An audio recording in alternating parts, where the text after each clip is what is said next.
As vice president, you were tasked with the border. addressing the root causes of migration in southern countries and northern part of Central America. Flood camera funds. Good luck in the trenches. Wow, thanks for the $50, Pierre. That's so generous of you. Damn. Looks like I might have to get a camera now. Foreign interference fund. Let's go. Okay. the northern part of Central America that affects the southern border of the U.S. During the Biden-Harris administration, there were record numbers of illegal border crossings. Why did the Biden-Harris administration wait 3.5 years to implement sweeping asylum restrictions? Oh, that's another Trump talking point. 3.5 years. Did nothing for 3.5 years. Well, first of all, the root causes work that I did as vice president, that I was asked to do by the president, has actually resulted in a number of benefits, including historic investments by American businesses in that region. By the way, I did a bit of reading. Border czar.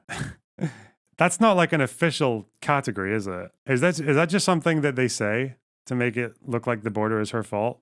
I didn't know this. I thought it was like a nickname for an actual position, but I don't even know if it... Oh, God. I mean, I know the thing they're mad about. They're mad about this, but obviously COVID has something to do with this as well. The border mufti. True. Wow. What do they say about it here?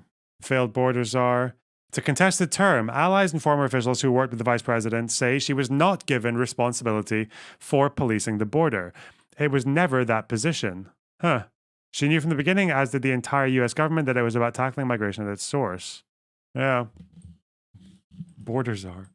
The number of immigrants coming from that region has actually reduced since we began that work. But I will say Because she said, do not come. that Joe Biden and I and our administration worked with members of the United States Congress on an immigration issue that is very significant to the American people and to our security, which is the border.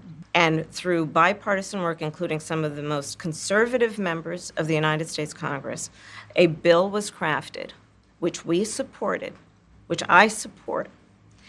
And Donald Trump got word of this bill that would have contributed to securing our border, and because he believes that it would not have helped him politically, he told his folks in Congress, don't put it forward. He killed the bill. A border security bill that would have put 1,500 more agents on the border. And let me tell you something, the Border Patrol endorsed the bill. And I'm sure, and I'm sure in large part because they knew they were working around the clock, and 1,500 more agents would help them. That bill would have allowed us to increase seizures of fentanyl. Ask any community in America that has been devastated by fentanyl what passing that bill would have done to address their concern and the pain that they've experienced. So you would push that legislation again. I just want to ask about... Not only push it, I will make sure that it comes to my desk and I would sign it. Just one other question about something that you said in 2019 when you first ran.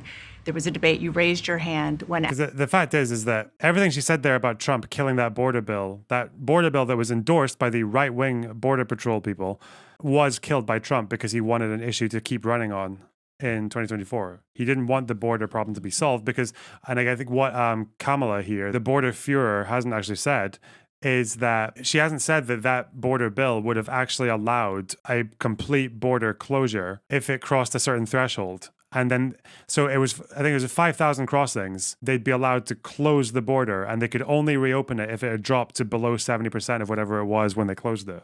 They had like a threshold for closing the border, which is exactly what Trump wants, because Trump talks about you close the border through executive action or whatever, which you can't really do. It's not that simple.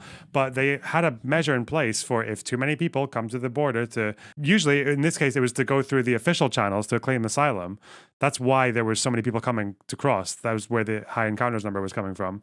But they had that policy in place to allow them to close the border if just a number was crossed. That's it. All you would need is a number to get crossed and the border closes. But Trump killed it, which is it's so insane. Because obviously that's what Trump talks about. He's talking about close the border. You need to close the border. Like, yeah.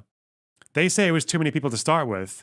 But that's not true because those numbers get crossed frequently right now. Those numbers are getting crossed actually quite frequently right now. So it would have been a massive improvement anyway. Like they're saying the 5,000 person number was high, but isn't America currently going over that like quite often now? So yeah, I don't know. Stupid. Where's that clip of Trump not knowing that fentanyl is an opioid? I don't remember. asked whether or not the border should be decriminalized. Do you still believe that? I believe there should be consequence. We have laws that have to be followed and enforced that address and deal with people who cross our border illegally, and there should be consequence. And let's be clear, in this race, I'm the only person who has prosecuted transnational criminal organizations who traffic in guns. Oh, it's this one. It's this weird guy. This is unbelievable, the way he asked this question. Which is a bigger problem in our country, would you say? Opioids. Bigger than alcohol. Oh, for sure. I think that's one of the biggest problems. And compare that to fentanyl. When I first watched this, and I think people take this for granted, what else doesn't Trump know? Like, what else does he not know? Does he know the difference between like arable land and pasture? Does he know that? Does he know how to boil an egg? Does he know what continent Egypt is in? I don't know. I really want to know. Does he know what the three branches are? I feel like there are a bunch of things Trump doesn't know that he should know. Oh, God. He had trouble with the nuclear triad. I know he had an issue with, he thought was that those stealth planes were invisible. Oh, God. Does he know what the hydrologic cycle is? Does he know what H2O stands for? I want to know. Yeah, whatever. Drugs and human beings. I'm the only person in this race who actually served a border state as Attorney General to enforce our laws, and I would enforce our laws as president going forward. I recognize the problem. Generally speaking, how should voters look? Yeah, Western liberalism, and he starts talking about California dams. Oh, God. Anyway, Yeah, some of the changes that you've made, that you've explained some of here in your policy. Is it because you have more experience now and you've learned more about the information? Is it because you were running for president in a Democratic primary? And should they feel comfortable and confident that what you're saying now is going to be your policy moving forward? Dana, I think the most important and most significant aspect of my policy perspective and decisions is my values have not changed. You mentioned the Green New Deal. Yeah. I have always believed, and I have worked on it, that the climate crisis is real. That Many things fill lakes and rivers. Stop. Oh, you're saying erudite already. Lex asking what questions to ask Trump. What are the three branches? Oh, okay. What are the rules of the branches? How does someone apply for asylum? Every time someone is anti-immigration, I'm going to ask them, when they talk about illegal immigration, I want them to explain how someone claims asylum. That's actually really important. Like, anytime you have someone who's like talking about illegal immigration, or whether it's in the United States at the border crossings, or whether it's in the UK with the small boats, like ask them what a voluntary removal is. How does that work? Or ask them how you're supposed to claim asylum. Like, what's the correct way to claim asylum in a country?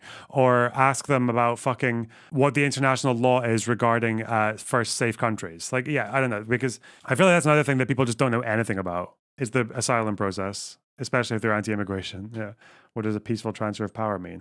Well, it is an urgent matter to which we should apply metrics that include holding ourselves to deadlines around time.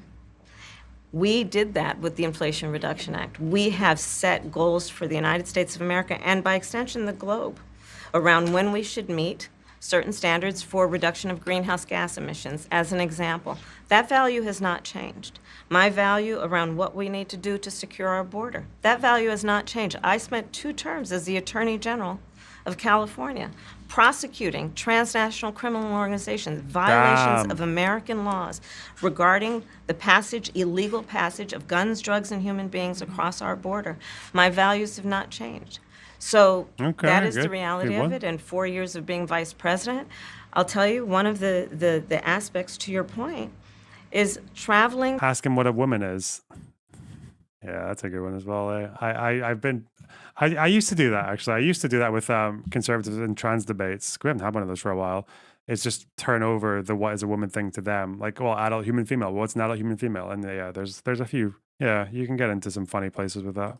The country extensively. I mean, I'm here in Georgia. I think somebody told me 17 times since I've been vice president in Georgia alone. What else should they ask him? What are some other bangers that we've had in the past? Ask him... Let's say that you woke up in Kamala Harris's body, Trump. Your brain is in Kamala Harris's body. Are you Donald Trump or are you Kamala Harris? Oh, you're still Donald Trump, probably. That's probably how you'd feel, right? Like the body swap scenes in Scooby-Doo. Huh. That's a good one to ask. What else would you ask him? Trump, let's say you are on an island. You wake up on an island. The fucking coconuts. I don't know.